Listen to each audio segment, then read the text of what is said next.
The Fake Baseball Podcast is now brought to you by Underdog Fantasy, the number one fastest growing fantasy outlet in the market, is now partnered with us for the rest of the season. Make sure you get over to Underdog Fantasy, use promo code Fake Baseball to get a 100% deposit match on your first $100. I love their higher or lower games. I have been playing them for the last few days, and honestly, they're really fun and they're really easy to understand. It's a great way to get in there, have some fun, make baseball a little more exciting to watch. So again, make sure you get over to underdogfantasy.com, use code Fake Baseball for that 100% deposit match. Welcome everybody to our beginning of the week episode 47. As always, it is Blake Meyer once again here with my man, Dylan Liddell. I'm going to ask you first, Dylan, how are you feeling today? Allergies get me a little bit, but that's not going to stop me from hopping on the mic, man. How you doing? I'm doing great, dude. I had a fairly easy day at work. I'm home like 3 hours early from my day job. I don't normally talk about my day job, but I'm home 3 hours early, which is cool. And I'm glad that I got home early because it was just in time to have our special guest join us, Frank Stampfl from CBS Fantasy and Fantasy Baseball Today. How are you doing today, Frank? I am doing very well, boys. Mentioned this earlier. Just got some pickleball done. Got to get everything done during the day because I work at night. Obviously, we do FBT very late at night, but I'm happy to be here. It was a pleasure to meet you out at Tout Wars, Blake. Crushing a few beers together and then giving you the best recommendation of your life. Bacon and cheese, man. Changes the life. Change your life. I'm telling you right now, the only thing I was missing, so met Frank at Dave & Buster's at our little party on Saturday night out at Tout Wars back in March. He told me a bacon, egg, and cheese would change my life. That next morning, I walked through Times Square. Like I walked from my hotel to my draft at Tout Wars with the bacon, egg, and cheese in my hand. I wish I had my headphones because that would have been literally like the greatest moment in the entire world. Like maybe next to the birth of my son. Like it was that good. Like I just absolutely loved it. Too bad they don't have them out here in Washington because we're not that cool. But next time I go back next year, I plan to stay longer and eat more bacon, egg, and cheeses and have a lot more fun instead of my quick 28-hour trip out to New York. But if you can't tell by the title of the episode, we are going to talk about some fantasy baseball rookie studs and duds. There have been a few rookies that have been called up lately. They have kind of been the talk of the baseball world a little bit. I know a lot of you guys spent probably your fair share of fab on them in the last week or two. They've gotten a taste at the major league level. We wanted to just kind of see how we feel. Now, do a little heat check, I guess you could say, after the first 5 games. See where we stand on these guys, how we're feeling. So we're just going to get right into it. Frank, the hottest name for fab this Sunday was Christian Scott of the Mets. After that first start that he made, how are we feeling about Christian Scott right now?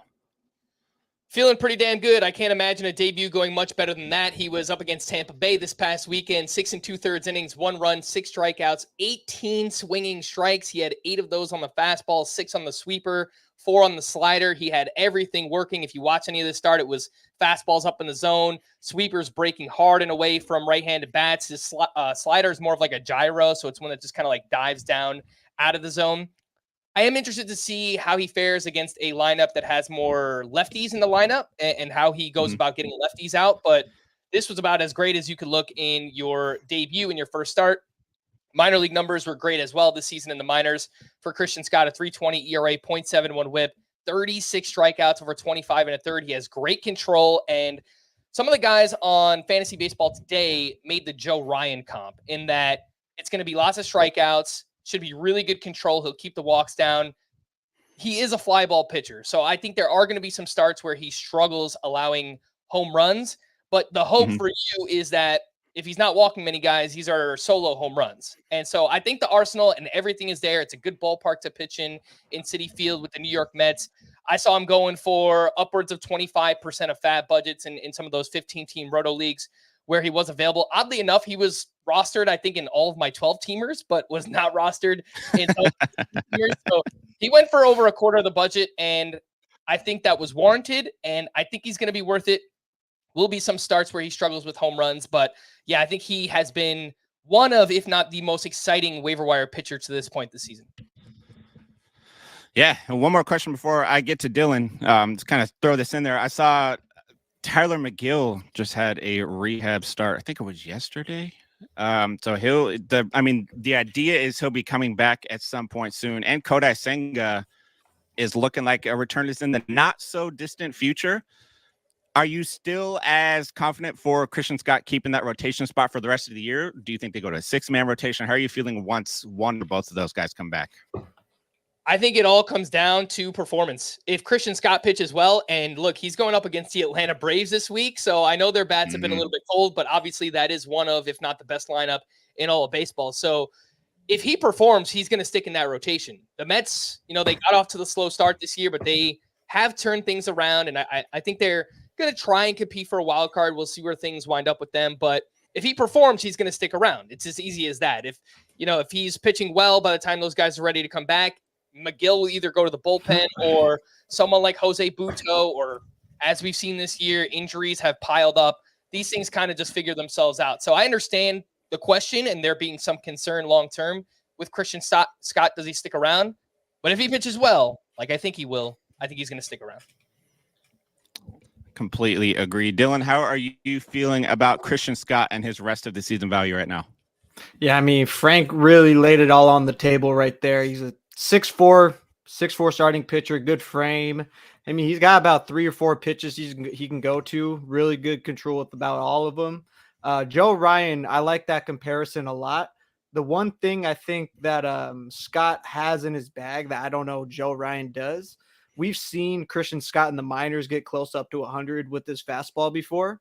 And so you get the 3 or 4 pitch mix, you get the fastball, slider, sweeper, and then he's also working in a splitter or changeup. Yeah, I think he should be able to stick around. The only other thing I see that's a little bit concerning is he hasn't cracked 90 innings yet. And we've seen teams do the manipulation thing, and it wouldn't be as big of a surprise. The Mets, who knows if they're really going anywhere this year. But I think, him not throwing a whole lot of innings and seeing what teams have done in the past to really keep them in check with that, I think that's another thing to keep an eye on too. Yeah, true. There may be an innings cap for him maybe later in the year. They start to wind him down a little bit. I'm not sure, though. It could be one of those circumstances where he just pitches so good that they have to just keep running him out there. There was a lot that I liked in that first start from Christian Scott.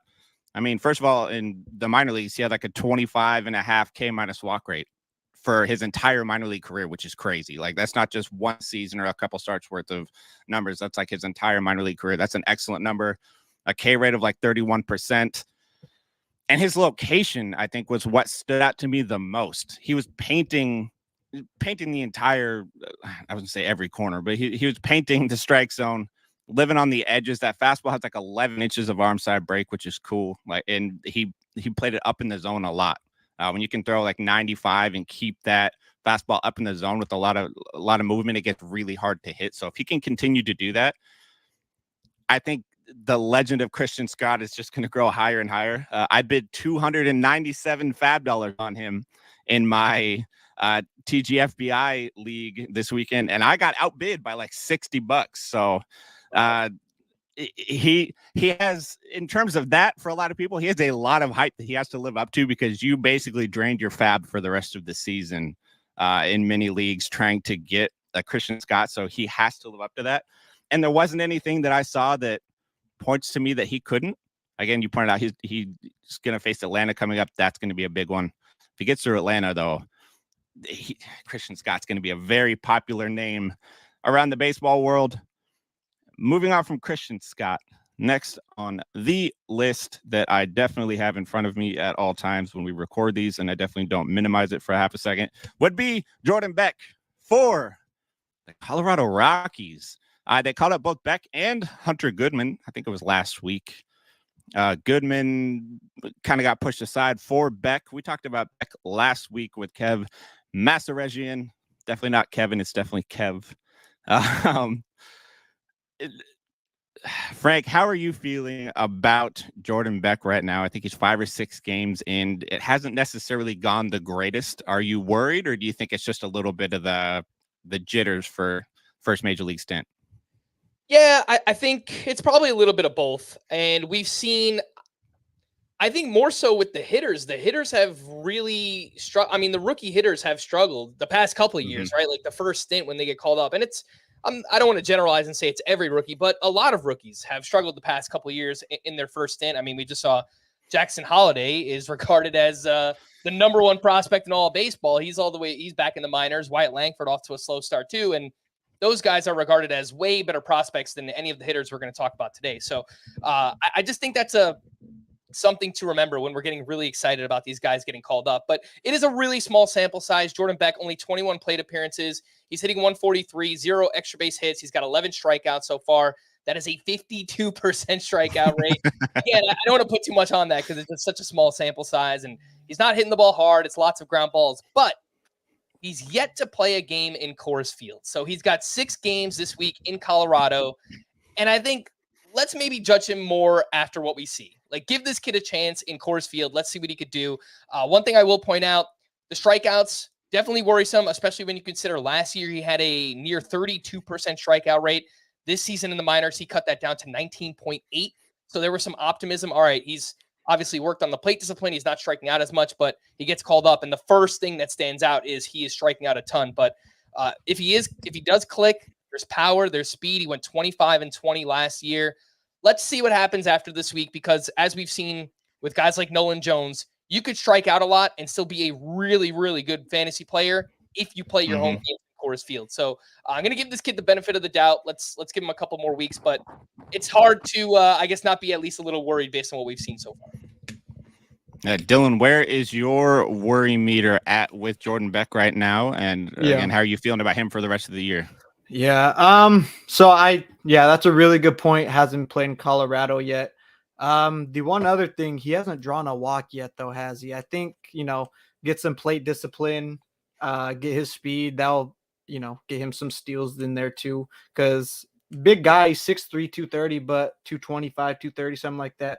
So he's got some speed for a big frame, but you really can't put that to use if you're not getting on base, doing anything. And so I think, small sample size, really tough to judge.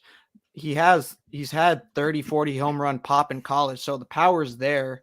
It's just a matter of taking advantage of his home ballpark. And like you said, playing in Colorado, that's not many better places to play than that. So let's wait and see. But kind of same thing with Nolan Jones, a lot of strikeouts, not the best plate discipline. And he had some home games and it really didn't turn his page yet, even though he's hurt right now. But yeah, let's wait and see with Jordan Beck right now. Yeah, on last week's episode, I did mention I had some concerns just because I try not to take like overall minor league numbers into account too much, especially at AAA when things are a little wonky with different balls and like PCL. Everybody hits 800 home runs a year. But like his 90th percentile EV this year in AAA was 104.4 miles an hour, which is like league average. So it's nothing special. And he's only pulling fly balls 6.3% of the time in the minor leagues. I think if you're going to be somebody that does have like bigger power or like power that transfers, at least in Coors Field, I like a guy that can pull the ball like 10% of the time. Granted, that's like above league average, so maybe that's a lot to ask, but I want to see a guy that can pull more fly balls with a little more power. He whiffs versus secondaries about 30% of the time, and he's only making zone contact 80% of the time at AAA this year. So it does worry me a little bit that the strikeouts could be a bigger problem, and maybe we don't see as much in terms of power numbers from him for the rest of the year. But it is kind of that small sample size. I'm not as worried about him. I think he will be okay. Like you said, Frank, when he comes to Coors Field, obviously that's the fix all for everything. It seems to be with players, except for Nolan Jones this year. He couldn't even hit at Coors Field before he got hurt. But yeah, when he gets back home and plays some games, then I will be more apt to judge him accordingly. For now, it's kind of a wait and see for me. Speaking of wait and see, we'll move on to the next guy, Tyler Black of the Milwaukee Brewers. Frank, he's been a fairly popular name. Interesting corner infield guy with some decent speed that you don't traditionally see. He's also struggled. A lot of these hitters that we're going to mention today are guys that have struggled in small sample sizes. But Frank, how are you feeling about Tyler Black for the rest of the season? Do you think he sticks around at the major league level? And if so, how successful do you think he can be? Like we said with Christian Scott, it's going to come down to performance. And not that the Brewers have a ton of great options. I think they're a really young team right now, and they have a lot of inexperience. If you hit, you're going to stick around. But if you don't, I mean, they have other names they can go to. They have Joey Ortiz and some other young players that they can go to in that lineup as well. Tyler Black, really interesting player, 23 years old, 33rd overall pick back in 2021. Had a huge breakout season in the minors last year, hit 284. Great eye at the plate, 417 on base, 18 home runs, 55 steals last season, and a 930 OPS. It's a small sample size with him as well. He's batting 211. He's got 1 stolen base. It's a 35% strikeout rate. The other problem with Tyler Black is that I don't know that he's going to play every day. It doesn't look like he's going to play against left-handed pitching, at least to start his Brewers career. So very interesting player. The quality of contact, not great in the minor league. So I do wonder how much the power is going to translate. And the upside comps that we made heading into the season, everyone collectively on the Fantasy Baseball Today podcast. I don't want to take all the credit because these guys are making these comps as well. But we said Alex Bregman with less power and a lot of speed, or Whit Merrifield with a good OBP. So if everything clicks and we see the best version of Tyler Black, I think it could be something like a 350 on base, 10 home runs, and 30 plus steals, which is a valuable player for fantasy. I'm not sure it's like a league winner or anything, but that's what I think the upside projection could be if we're thinking long-term with Tyler Black. I love that Alex Bregman comp a lot. Dylan, how are you feeling about Tyler Black and all of that speed right now and for the rest of the season? Yeah, I mean, only other guy that there's a couple. Like an athletic corner infield is like a Key Brian Hayes and Michael Garcia, guys we brought up. But this guy's got more pop than them, I believe, with also maybe more stolen base potential. I mean, he's cracked 47 stolen bases in the minors in 2023. That's unreal. Actually, more than that if you combine the AAA stats too. So he's got wheels. He could really steal you some bags. But that jump just from if you're jumping up from AA to the majors or from AAA to the majors, just that jump in just pitching and stuff is so real and so much different than anything they've seen. It's really tough right now to get a true grasp on them in such a small sample size because it's really, and it feels like we've been kind of preaching the same thing for the past couple guys, but we just got to kind of wait and see. We don't know who these guys are yet. They haven't gotten their feet wet too much. So, yeah, just kind of got to wait it out. Let's see what happens. Yeah, I'm in a holding pattern with Tyler Black right now, kind of for the same reason. I love all of that speed. It is very rare at the corner infield position. I have home run concerns a little bit. I do use the 90th percentile EV number a lot lately just because it is great at predicting power numbers at the major league level. His 90th percentile EV this year was only 102.3 miles an hour, which is almost 2 miles an hour below league average at AAA. And last year was 101.6, same thing, almost 3 miles an hour below that AAA average. He actually did a very good job of cutting down his whiff for secondaries this year, so he doesn't swing and miss a ton. Doesn't chase the ball a ton. He pulls fly balls, which I like. It's just a matter of can he figure out how to hit at the major league level. He's going to have to get the bat on the ball, make zone contact 91% of the time at the minors this year. I love a good zone contact number, especially when you're able to hit not just fastballs. A lot of these young guys come up great fastball hitters and struggle with anything else, like a Julio Rodriguez. That dude couldn't hit a curveball for like 4 months his rookie year. Still not convinced he can. Yeah, I like Tyler Black. I think he does have too much speed to be somebody that you move on from right now. Not that you would move on from any of these guys right now. Maybe in shallower leagues you might, but he's got too much upside for me to really want to move on from him. And then speaking of moving on, going on to the guy that I think might have had the highest ceiling of these three, or at least he was hyped up the most, would be Joey Loperfido for Houston. He got the call.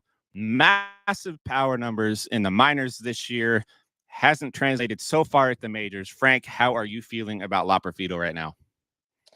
Yeah, it's a very similar case to these other two. It's a really small sample size so far, only 16 plate appearances. He's hitting 267 with 2 RBI, 0 extra base hits, 7 strikeouts. It's a 44% strikeout rate. He has started 5 of 6 games. He's been pulled for pinch hitters. I don't think he's going to play against left-handed pitching similar to Tyler Black. Honestly, out of all three of these names, I think Jordan Beck is probably going to play the most out of them, at least in the short term. But again, if one of Loperfido or Tyler Black starts to heat up, then I think they will get more playing time. But he was arguably the best hitter in the minors this season. Joey Loperfido, he was batting .287, 13 home runs, 5 steals, and 1106 OPS in 25 games, and drastically improved his quality of contact down there.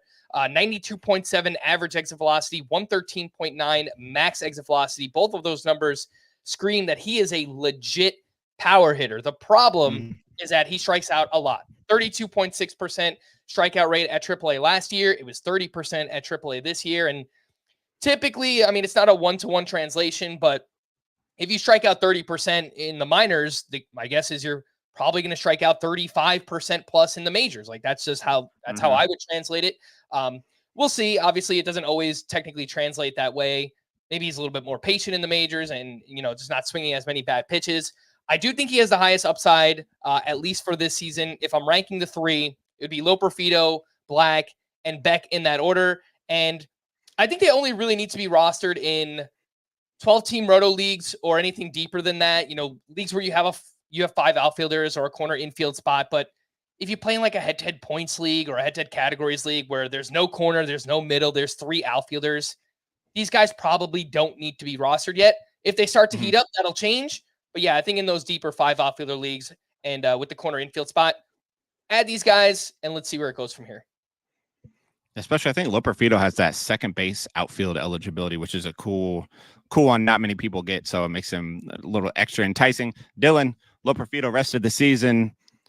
How are you feeling? Is he somebody you're going to be looking to roster? I know in our home league, it's a 12-team points league. We do have the corner infielders, but we've only got 3 outfield spots. We mix it up a little different. Dylan, how are you feeling about Loperfido for the rest of the season? Here we go. Off, unmute. Okay, there we go. Yeah, and that was what I was going to bring up too. I do like him having the infield outfield eligibility and versatility. That's big. And I hate saying this, but Houston still being at the bottom of the division scares me. It's still a really good lineup. Their pitching's holding them back. They still have like a top 5, top 10 offense. Chas McCormick, he's been on the slate for a little bit now, and I think Loperfido's kind of been the beneficiary of his reps. I mean, however they've had to get him in there, they've made it happen. Didn't make a great play out in center field against us a couple days ago, though.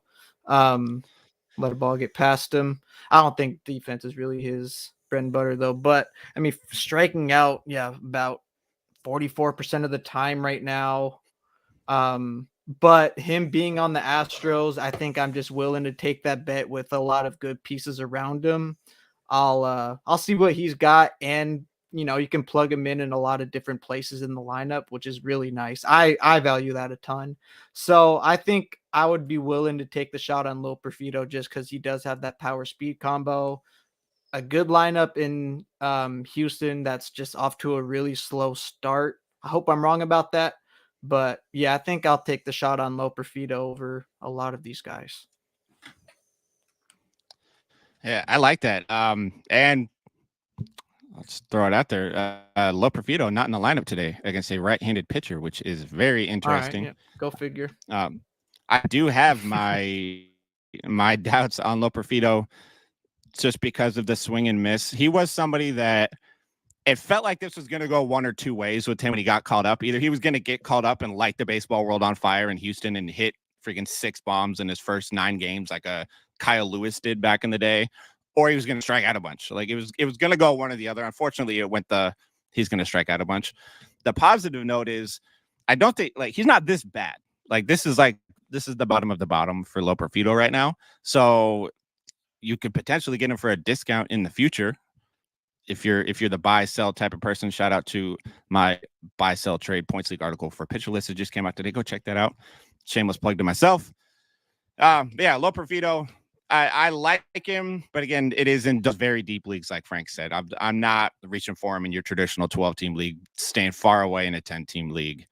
But real quick, before we move on to the final segment that we debuted, I want to throw this out there. Shout out to Uncle Ted for this. Make sure you guys go check out Underdog Fantasy. Use code FAKEBASEBALL for a 100% deposit match on your first or up to your first $100. Use those higher or lower games. They are a lot of fun. Again, code FAKEBASEBALL over at Underdog Fantasy. Go check it out right now. And go check out our Patreon, patreon.com/fake, patreon.com/the-fake-baseball podcast. If I can get that out. We get new episodes out over there that are ad-free every Wednesday. Go check out the bonus content. We got one person to cover. I almost completely skipped over him. He's maybe not the biggest name of everybody that we've added, but he has been playing like the biggest name of everybody that we just mentioned. That would be Simeon Woods-Richardson for the Minnesota Twins. Just pitched an absolute gem against my Seattle Mariners yesterday. Hurt my soul, but I started him in Tout Wars, so it was bittersweet. I was cheering him on, but hating it at the same time. Frank, how are you feeling about Woods-Richardson currently and for the rest of the season? Is he a stick around for the rest of the season type of guy, flash in the pan? What are we thinking right now?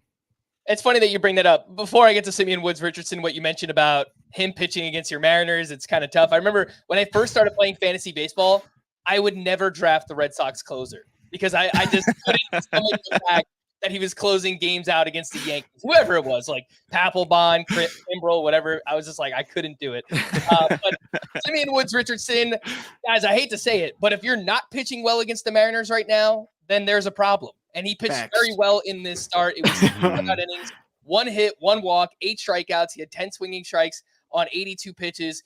He had everything working. 4 of those swinging strikes on the slider, 3 on the fastball, 3 on the changeup. I like to see they could get swings and misses on all 3 of your pitches. And he mostly is a 3-pitch pitcher. He's got a 4-seam fastball, averages around 93 miles per hour. He's got a slider and a changeup. The slider has been a great pitch for him so far this season. My concern is that the fastball and the changeup each have an expected WOBA of 380 or higher. So I think he's been really fortunate on balls in play with each of those pitches so far. Mm-hmm. This is a prospect of some regard. A couple of years ago, he came over to the Twins in the Jose Barrios trade back in 2021. And at the time, he was regarded as a much higher prospect, put up huge numbers in 2022. The problem is that since then, it's pretty much all been downhill. So I'm pretty skeptical on Simeon Woods-Richardson. I think he's got a really good slider. I think he has to figure something out with the fastball and the changeup. But for deeper leagues, yeah, like the 15-teamers, given all the injuries that we've had this year, I think Simeon Woods-Richardson, that is a tough name to say. And it's a mouthful. Too fast. It's SWR. SWR. But in deep league, yeah, I think that's what we got to go with. In deep leagues, I think he's someone that should be in your radar. In 12s, I think it's a wait and see. Let's see what happens with SWR. There you are. There. I didn't know I was going to throw you a tongue twister in the middle of all this. I will point out before I throw it to Dylan, I work for Pitcher List, and they have so many cool metrics over their Pitcher List that they use. Their POV metric actually does not like his slider at all. I was looking at the numbers earlier today, looking stuff down. It's very low rated on the POV metric. But I do love that he added 2 miles an hour to his fastball this year. I think that makes a decent difference. Not that 93 is blowing anybody away, but interesting to see how that goes. He's also got, I don't know what they're doing with those. Dylan, I'll pass you in a second. I'm you're good. You're good. Now. I don't know what they're doing with those dudes out there in Minnesota, but all of them, their extension is insane. The Pablo Lopez has 7 feet 3 inches of extension. SWR has 7 feet of extension, or 6 feet 8 inches, 6 feet 9 inches, 7 feet of extension. That does help those slower fastballs play up a little bit when you can get that elite extension. So I think that may be making a bit of a difference. I don't think he is as good as he was yesterday against the Mariners, but I like him enough right now to at least we talk about we had that tier of pitchers they're just streamers, like you just rock with them when they got a beneficial matchup, and then we have that tier that is just slightly above that, like they're good enough to stream and maybe like not drop when you're done with them, but just keep them on the bench. I think SWR falls into that tier of player for me. Don't drop him, but just maybe pick and choose your matchups. Dylan, how are you feeling about Simeon Woods-Richardson? Yeah, for the rest I like of the that. season? I like that call out about the extension, because that can just make your fastball like that can make the 93 look like 96, 97, depending on how much you're getting. Like, that's what a lot of people will say about Logan and why I think he's been so dominant this year. He's been working on his arsenal, but he's always had elite extension, in his 97, 98, 99 mile an hour fastball sometimes really comes in and looking like 103, 104. I mean, so going from a 90 mile an hour fastball, 91 to a 93, that's a nice jump with good extension. I think that plays a little bit. But his walk rate went up, and his strikeout dipped a little bit last year. Still getting hit hard. Not getting too many guys to chase. I think his K to walk ratio right now might be a little fluky. I don't know if he's got that much, I don't know if he's going to get to 3 strikes that often. I mean, he may, I don't know if he's going to stick to limiting his walks like this either, since that's kind of been his problem over the past year. I think that's a good point of bringing him up, just matchup based. Mariners, anytime you see a starter pitching against the Mariners, start him, put him in your lineup. Sucks to say, but it's the truth. They're bad. Bad offensively. But yeah, he did throw a gem yesterday though, so it is kind of tough to say all this when he did look so good throwing a one hitter. But yeah, I think just playing the matchup game with him is the best way to go. Yeah, we'll just stick to that matchup game with SWR, Simeon Woods-Richardson, moving forward. But again, we're going to play is, if you guys were here for last week's episode, we debuted our first segment. We're going to run it back. I'm going to put like a little more, it's going to be a little more structured this time than last time when we kind of just threw it to it. I still don't have any fluky game show music, but I will at some point, and it'll be cool. The production value is going to be incredible over here. But we're going to play start 'em, sit 'em, or quit 'em. I have 4 groups of 3 names apiece. They're broken down by position grouping. So like corner infield, middle infield, outfield, starting pitcher. I am going to give Frank, you, and Dylan the names, the groups of 3. You're going to tell me which one you're going to start, which one you're going to sit, and which one you're going to quit. To put a little caveat in there, last week I wasn't clear about it. Obviously, the one you're going to quit, you're not going to drop. We're not telling you guys to drop whatever the 3rd name is on this list. So please don't take that to heart. I forgot to throw that out there last week. It's kind of like a F, Marry, Kill scenario, but YouTube wouldn't like it if we just ran with that name. So I had to mix it up a little bit. So that's what we're doing right now. So Frank, we're going to go to you first. 3 names. We're going to start with pitchers. Christian Scott, Jared Jones, Bryce Miller. Start 'em, sit 'em, quit 'em. Oh, okay. Well, Jared Jones is the start. There is no doubt about that in my mind. I believe he's, if not first, he's top 2 in K- walk rate this year.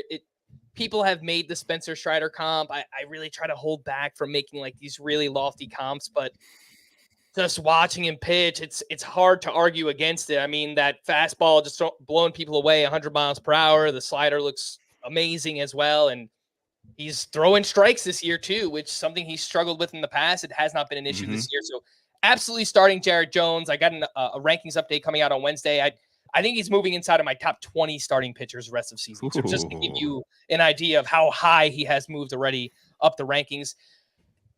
These next 2, it's tough because I'm a little skeptical on Bryce Miller. You don't gotta hide your feelings, man. I am too. It's okay. I am too. Fans down, man. I don't want to let my Mariners fans down. No, I don't want to. I also don't want to prop up Christian Scott too much, too quickly, too. But I think I am. I think I'm going to probably put Christian Scott in the sit. He's someone that I am very excited about for the reasons that we mentioned earlier. Some of the Joe Ryan comps, being a fly ball pitcher, really good K- walk rate. Bryce Miller, some of the underlying numbers, I know the BABIP's been really low this year. He is a fly ball pitcher, so it should typically be a lower BABIP, but I think he had some pretty good home run luck early on in the season. Yeah. Some of the ERA estimators said he was kind of pitching over his head, and I'm not just completely out on Bryce Miller. Right? He's like a top 50 starting pitcher. I like a lot of what I've seen from him this year, changing up the pitch mix, working in the secondary pitches more. But if you could sell high on Bryce Miller and get top 40, top 30 starting pitcher value for him, it's something that I would look into doing. I'm not completely out, like I said, but I think I would go start Jones, sit Scott, quit Bryce Miller. That's perfect. I'm so glad you said so high on Bryce Miller, because when I did my first, I have for pitcher list, I do the Fantasy Baseball Points League Paradise. It's a buy sell points league article. Bryce Miller was in my first one as a sell high right now, because he gets hit very hard traditionally, so he does tend to get pretty lucky, and it will catch up to him like he did last year. And I have gotten so many messages from people saying, "Oh, sell high on Bryce Miller. Oh, I'm glad I sold Bryce Miller. Look how good he's doing." So hearing somebody else say sell high on Bryce Miller makes me feel a little better. Dylan, I'll run it back to you. Christian Scott, Jared Jones, Bryce Miller. Start him, sit him, quit him. Yeah, I actually do have the same list as Frank. I'm starting Jones. I'm sitting. God damn it. Scott. Sitting Scott, and then I'm cutting Miller, man. Miller, I don't think he's a guy that truly can go 3 times through a lineup. It's still getting hit real hard. He's just, I think, ran into better luck for himself, which is good. It's tough to complain about that, but it's not the way I want to see my pitchers have success, is being hit hard. And he's really not getting all the chase numbers either. It's tough to say, but man, Mariners are just so good with their pitching staff. And so I think he's just a big beneficiary of that, but him getting hit hard is still the thing that scares me the most. Much like I said last week, there is no right answers, but since I am the one in charge of this fake game show, there is right answers. So I think you guys both nailed it. You got the same list as me. Yeah. Well done. Moving on to, I promise this is corner infield, even though 2 of these guys have middle infield eligibility. Also, I promise it's corner infield. Frank, back to you. Jake Cronenworth, Alec Boehm, Jordan Westberg. Start him, sit him, quit him. And if you guys can't tell, unlike last week where I did a bunch of underperforming guys, we're going with guys that are doing really well this year. Yeah. So again, I'll run them back. Jake Cronenworth, Alec Boehm, Jordan Westberg. Start him, sit him, quit him. Ooh. Man. I like all 3, man. I like all 3 a lot. Yes. I think I'm going to put Jordan Westberg at the top. I think Jordan Westberg is going to be the start for me. The StatCast numbers are fantastic. I still hate that he plays in Camden because they have that cutout in left field. And I feel like if you put him in Houston, this guy could be like a 30-20 player, like as soon as this season. I still think that he can get to 20-25 home runs this year, but with a really good batting average, this Orioles lineup, mind you, without Jackson Holliday, the top prospect in baseball, I mean, they look awesome so far, and Jordan Westberg is a big part of that. So I will put him at the top. He is the start for me. The sit is going to be Alec Boehm. I know he's riding a really legit hot streak right now. Like, he's just crushing the ball right now. He's hitting the ball hard. Lots of line drives so far this season. And the fact that he is batting in the middle of the Phillies lineup, and just he's more proven than Jake Cronenworth. He's done it for longer. I don't know that this is like a legit breakout season for Alec Boehm. I think it could be his best season, one that he hits maybe 300 with 20 to 25 home runs and really good counting stats in that Phillies lineup. Jake Cronenworth, the StatCast numbers are great. Like, he is hitting the ball really hard. He's barreling it up, but he does play in Petco, so the ballpark favors Alec Boehm a little bit more, and we just haven't seen this from Jake Cronenworth as much, so I don't put as much stock into it. But yeah, I'm going to go start Westberg, sit Boehm, quit Jake Cronenworth. But the real answer is that I really like all 3 of these players. I really didn't want to put any of them down, but that is the order I would put them in right now. That's what I was going for with this. I want you guys to work for this one. Last week felt too easy. I got to make this one a little more difficult. So Dylan, back to you. Jake Cronenworth, Alec Boehm, Jordan Westberg, start him, sit him, quit him. Where are we going? I'm gonna flip it here a little bit. I'm gonna start Bohm just because in that Phillies lineup, I love that he's hitting in the middle of it. Like you said, he's hitting 350 on the year. Just unreal. What's his RBIs at? Of course, it doesn't have it right in front of me here.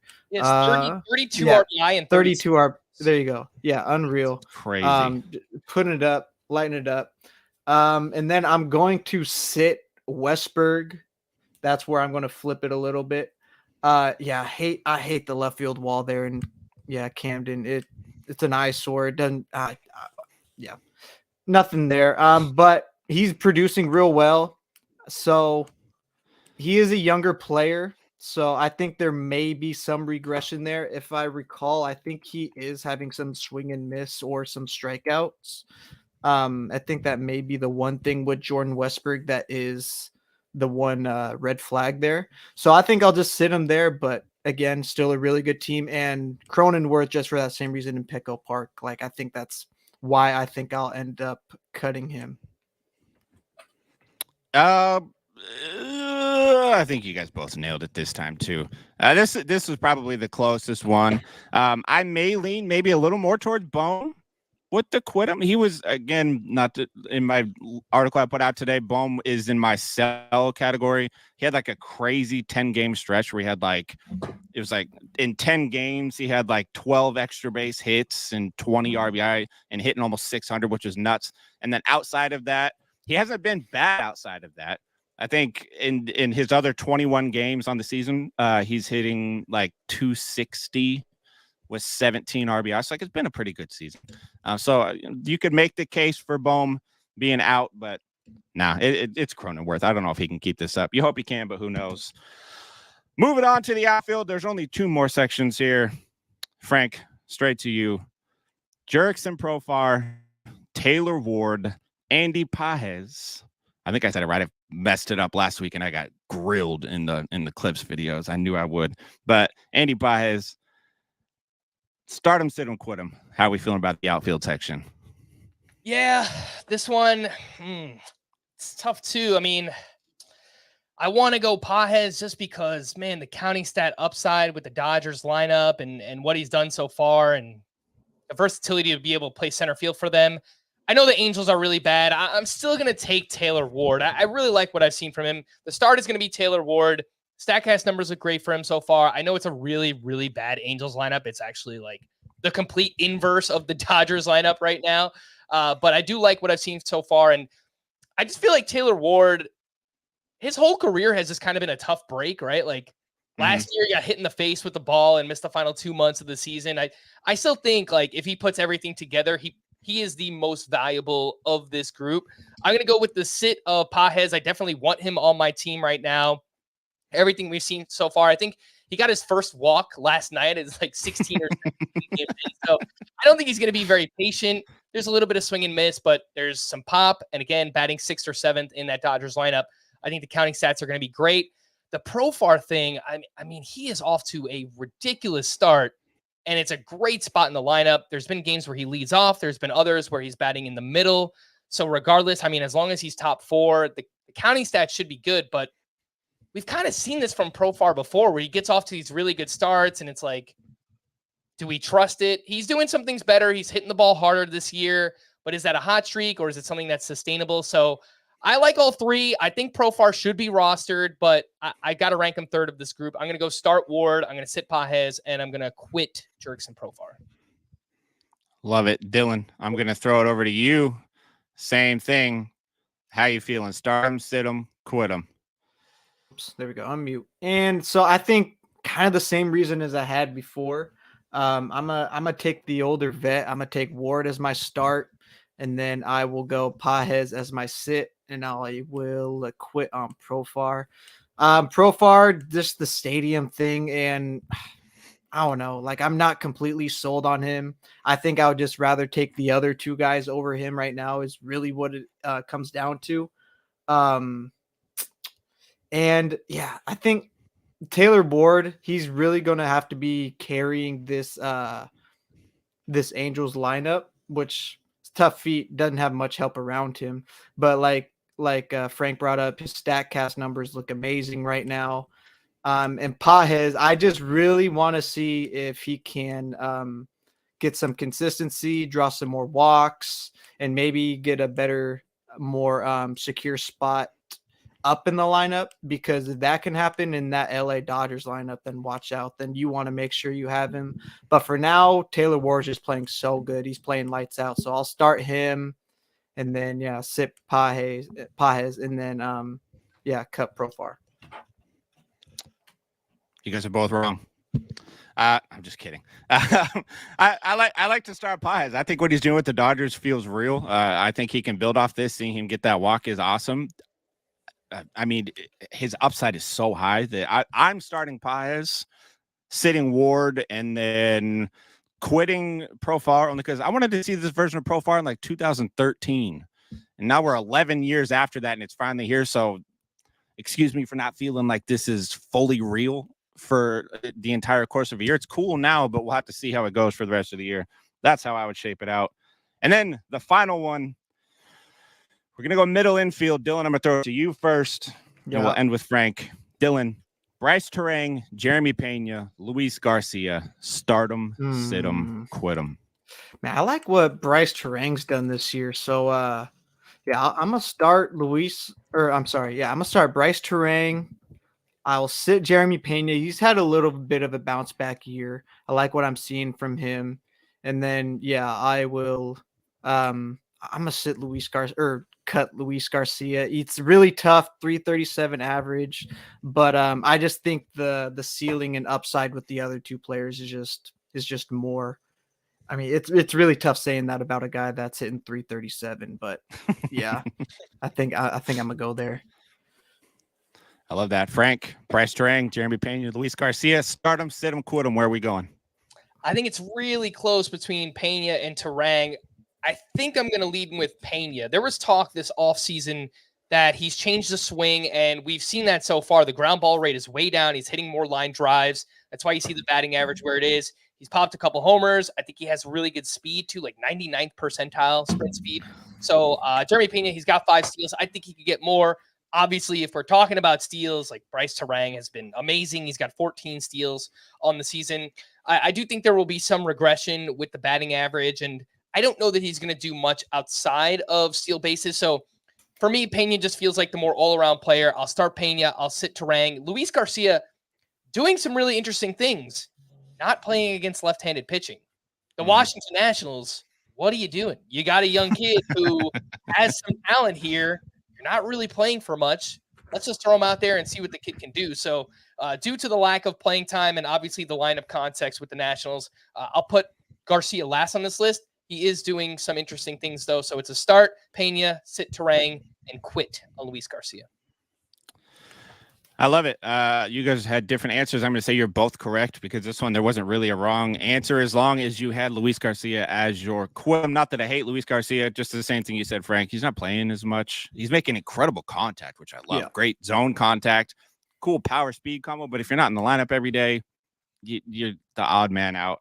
And with Jeremy Pena, I think a lot of people forget this is the same Jeremy Pena that a lot of people early on in 2022 had ahead of Julio Rodriguez for Rookie of the Year. Like, he was playing that well. Last year was just a weird year, and now he's back to being a Jeremy Pena that we love, even though he's an Astro. He didn't play during the watch cheating. It, Blake. So we watch it, Blake. Watch it, Blake. We let it go. Guilty by association there, okay? But Frank, appreciate you coming on. Let the people know where they can find you. Yeah. So you can follow me on Twitter, X. I don't know what to call it anymore, but it's at Roto_Frank is where you could find me. And you can listen to our podcast, Fantasy Baseball Today, over at the CBS Sports Podcast Network. We have a YouTube channel. You can listen to us wherever you find podcasts. We also have a 5-minute podcast where if you don't have enough time that day, we basically just hit on the biggest news stories or the biggest, performances of the night. So that's Fantasy Baseball Today in 5. 2 different podcasts, and you can follow me at Roto_Frank. It's an incredible podcast. I don't listen to many other people's podcasts just because with so many friends in the industry, you guys all have podcasts, so it's hard to get to all of them. But Frank, I can't say yours is one that I listen to weekly. Such a great podcast. Make sure you guys go follow Frank. He does great work. Make sure you subscribe to his YouTube and our YouTube. Hit that 5-star rating. Leave a review wherever you listen to podcasts.